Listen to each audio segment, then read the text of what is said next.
We've established that we're not very good intuitive statisticians on this show.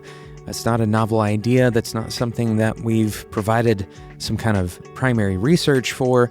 That's something that we've learned from many other smart individuals who are proving this in other fields. But I want to talk today about ways that we, unfortunately, as humans, very often exacerbate our already existing issues with seeing things clearly and with accepting statistics as a truthful measure.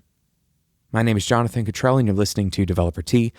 And my goal in this show is to help driven developers connect to their career purpose so they can have a positive influence on the people around them. One of the most important things that you can be doing on your journey as a developer, and really as any kind of person, regardless of your career path, is to seek truth and to try to use that truth to become better.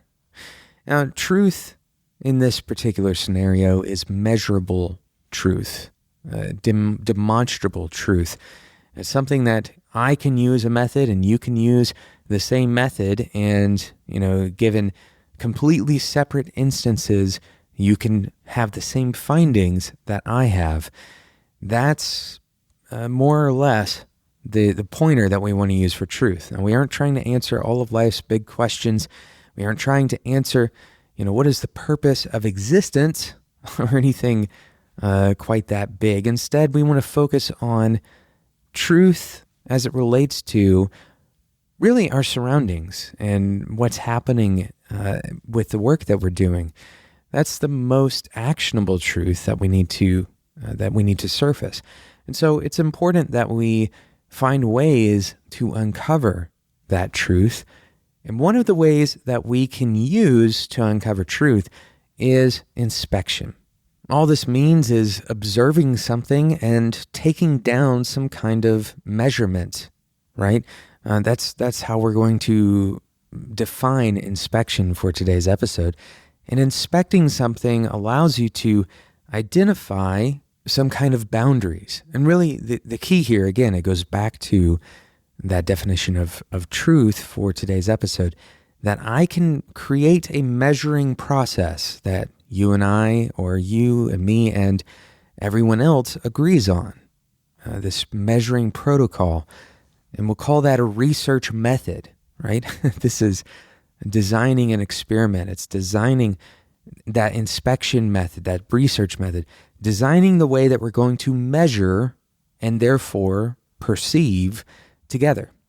So once we have an agreed upon measuring system, and that's a really important part of this, that we need to agree at that baseline. We need to have some kind of way of agreeing on a particular measurement process. Once we have that, then we can start to uncover more accurate representations of truth. Now, I'd love to end the podcast there and say it's as simple as creating a shared measurement process and everyone relying on that shared measurement process, but unfortunately, that's just not the case.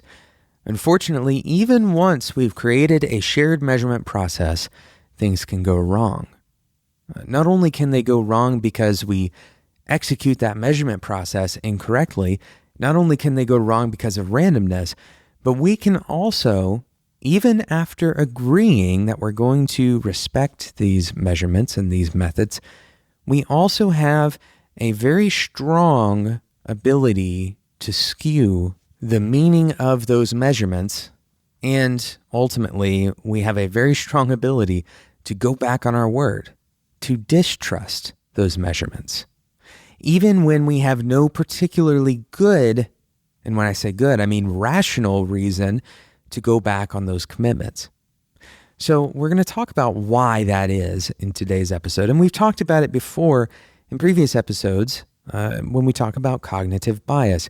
We're going to talk about a few cognitive biases that could lead you away from trusting statistics or lead you away from trusting truth even in today's episode. But first, I want to talk about today's incredible sponsor, Linode. If you've been listening to Developer T for very long at all, you know about Linode. At least you know some things about Linode. We're going to talk about a few new things that we haven't really talked about very much on the show before. First of all, let's go ahead and get this out of the way. Linode is going to give you $20 worth of credit. So keep thinking about that as we go through some of the things that Linode does and think about how you might spend that money. They also have a 7-day money-back guarantee. So even after you use that $20 credit, if you use more money and you're not happy after 7 days, you can get that money back. So that's kind of the setup here, right? So Linode provides developers with SSD servers in the Linode cloud. These SSD servers are native SSD storage. It's a 40 gigabit internal network, and it all runs on Intel E5 processors, basically state-of-the-art hardware, right? What you may not know about Linode is that they have block storage. It's available as a beta, and they also have a beta manager that you can go and look at cloud.linode.com. This beta manager is open source. This is so cool. There's so many of these products, by the way, that are so powerful, so useful. They're going open source, including our very own Spectrum community platform. Just a quick plug there. But Linode's Cloud Beta Manager is entirely open source. It's a single page app, and it's backed by Linode's API. So it's an example of what you could go, by the way, that API is public. You could go and build exactly what Linode has built here. You could build that for yourself if you wanted to. Linode's services are incredible, they're top-notch, and they have 24/7 customer support. Now that $20 actually gets you something substantial with Linode. With their entry-level plan, which is $5 a month, that $20 is going to carry you for 4 months. And even after that, you have that 7-day money-back guarantee. Go and check it out, spec.fm/Linode. And make sure you use the code DeveloperT2018 for that $20 worth of credit from Linode. Thank you again to Linode for sponsoring today's episode of Developer T.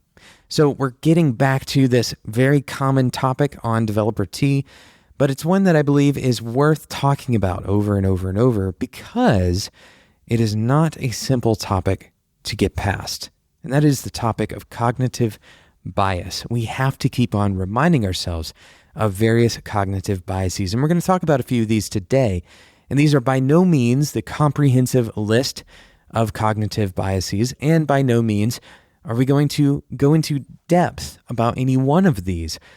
Every cognitive bias that we have as humans, it's not a simple thing, it's a deeply rooted thing that we have learned throughout many thousands and millions of years, throughout our entire existence as humans. As our brains have developed, as we've gone through experiences as a species, we've learned these cognitive biases for a reason. They serve a purpose.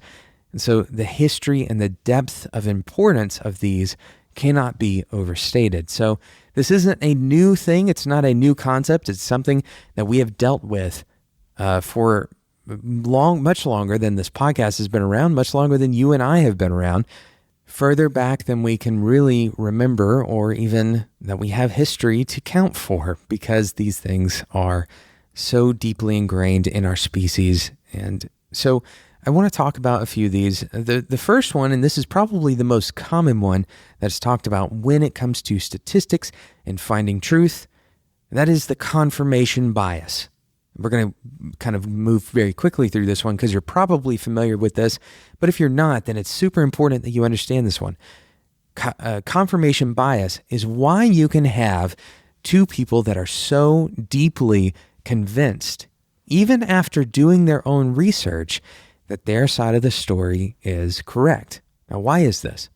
Well, it's because very often when we have a pre-existing theory, we seek and we also lend more authority to information that agrees with our pre-existing theory. I'll give you an example of this. When you go to search a local business and you search by what you want, rather than trying to get a picture of what's available. For example, I might search best car dealership in Chattanooga. And if I search best car dealership in Chattanooga, then I'm certainly going to find one that makes the claim of being the best, right?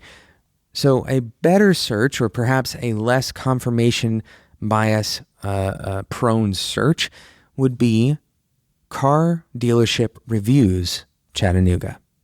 Now, this is something that is pretty easy to overcome in that particular type of scenario. But let's say, for example, that you believe in a particular type of process, or let's say you believe that your programming language of choice has some kind of major advantages over another language.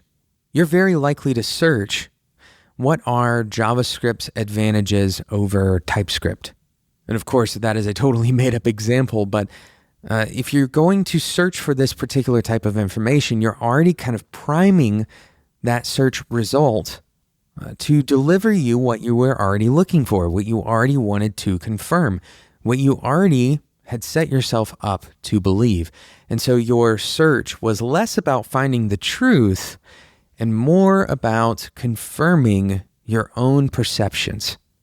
And realizing that reality is such a key differentiator in making good decisions or making very poor decisions.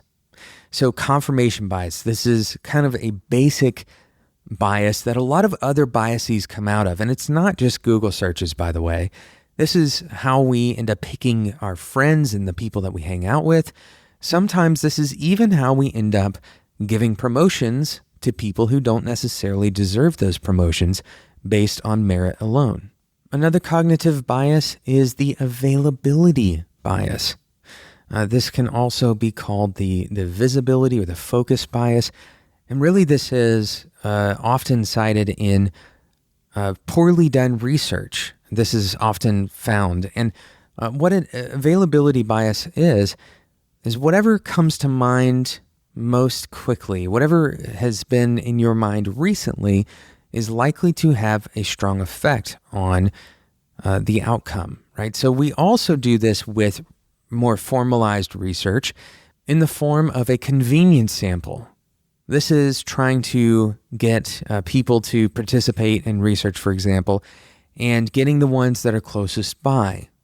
Very often the problem with this, and the same problem happens in our minds, is that whatever is close by is not necessarily a good representation of the whole. So, for example, you may have read a book very recently about diet and exercise. And if someone were to ask you what you believe about diet and exercise, you may answer that you think that you need to go on a very strict diet and you need to be exercising 2 hours per day. And you may be pulling from that availability, right? It's a heuristic. It's something that is top of mind. And so therefore, you're going to inform a lot of your thinking with whatever's top of mind. But if you were to take a step back and look at a more a balanced view of what you believe and a longer term view of what you've learned in the past and maybe other books that have comments on the same subject of diet and exercise, you may temper that response with a totally differing viewpoint, and you may have a different response even as soon as tomorrow. So it's very important to understand how strong the availability bias affects us and how blind we are to it. This is why it's such a key piece of importance that you define for yourself what your principles are. Don't allow principles to kind of come in and out of your mind over and over. And this happens very often. If we don't sit down and have our own basic understanding of how we want to operate in the world, if we don't establish our own models for thinking and our own principles, then it's very easy to attach to a well-constructed argument from another person. And then when a new one comes along, detach from that old one and attach to the new one. Now, the problem with this, obviously, is that you're going to be very unfocused, and ultimately, a lot of the decisions you make will look more like impulsive decisions rather than calculated, well thought out, and principled decisions. One final bias that I want to discuss in today's episode is groupthink, and this one affects us when we are working on teams, When we don't have an adequate way of measuring outcomes and allowing good outcomes to drive our decision making, very often we end up coming to some kind of consensus. And sometimes that consensus is not as good as the best idea in the room. Sometimes those best ideas come from a single voice, or perhaps two people who agree on the subject, but the rest of the room doesn't necessarily agree. And because of groupthink, which is mostly driven by kind of social conventions, you end up going with kind of this democratic approach where every voice has the same weight, rather than allowing the voices to be targeted towards that outcome. So groupthink can be toxic. It can create a very frustrating culture within a company, and it can be very dangerous. You will end up not achieving as much as you could achieve if you found ways to circumvent groupthink. So I want to keep on talking about bias as it relates to statistical thinking, to seeking truth. And I want to kind of hear from the audience. I want to know how this is resounding with you, how important this stuff has been in your careers, especially those of you who have been in development for, a long period of time. So if you have a story about how bias creeps in, or maybe ways that you've found to eliminate bias or circumvent it in the organizations that you work in, I'd love to hear from you. Please send me an email. You can send me an email directly at developert@gmail.com. Of course, that email is always open to questions as well.